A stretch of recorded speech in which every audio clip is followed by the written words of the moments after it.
പുതിയ ക്രിമിനൽ നിയമങ്ങൾ ചരിത്രപരമെന്ന കേന്ദ്ര ആഭ്യന്തരമന്ത്രി അമിത്ഷാ. ക്രിമിനൽ നിയമ വ്യവസ്ഥയെ ആധുനികവൽക്കരിക്കുന്നതാണ് പുതിയ ക്രിമിനൽ നിയമങ്ങളെന്നും അമിത്ഷായുടെ വിശദീകരണം. ക്രിമിനൽ നിയമങ്ങൾ ഭരണഘടനാ വിരുദ്ധവും കരിനിയമവുമാണെന്ന് പ്രതിപക്ഷം കുറ്റപ്പെടുത്തി. പുതിയ ക്രിമിനൽ നിയമം അനുസരിച്ച് ഗ്വാളിയർ പോലീസാണ് ആദ്യ കേസ് രജിസ്റ്റർ ചെയ്തത്.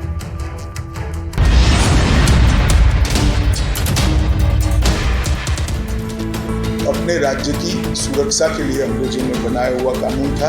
राजद्रोह को हमने जड़ से समाप्त कर दिया है और देश विरोधी हरकतों के लिए नई धारा लेकर आए. വിചാരണയും നീതിയും വേഗത്തിൽ ലഭ്യമാകുന്നതും ഇരകളുടെ അവകാശങ്ങൾ സംരക്ഷിക്കുന്നതുമാണ് പുതിയ ക്രിമിനൽ നിയമങ്ങൾ. ക്രിമിനൽ നിയമവ്യവസ്ഥയെ ആധുനികവൽക്കരിക്കുകയും ക്രിമിനൽ നിയമവ്യവസ്ഥ സ്വദേശിവൽക്കരിക്കുകയുമാണ്.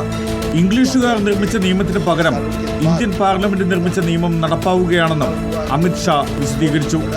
രാജ്യത്ത് നടപ്പാക്കിയ പുതിയ ക്രിമിനൽ നിയമങ്ങൾക്കെതിരെ പ്രതിപക്ഷം വ്യാപക വിമർശനമാണ് ഉയർത്തുന്നത്.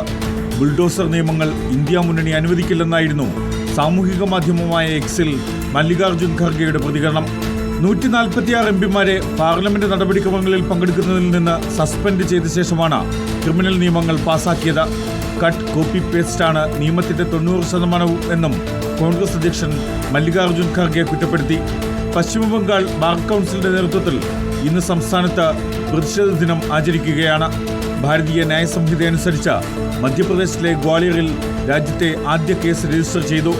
ഇരുചക്ര വാഹനമോഷണ കേസിൽ BNSലെ 303-ാം വകുപ്പ് അനുസരിച്ച് പുലർച്ചെ 12:10 ആദ്യ FIR രജിസ്റ്റർ ചെയ്തത്. BNS അനുസരിച്ച് കേരളത്തിൽ മലപ്പുറം കൊണ്ടോട്ടിയിലാണ് ആദ്യ കേസെടുത്തത്. അശ്രദ്ധമായി വാഹനമോടിച്ചതിനാണ് കൊണ്ടോട്ടി പോലീസിന്റെ FIR. Legal desk reporter.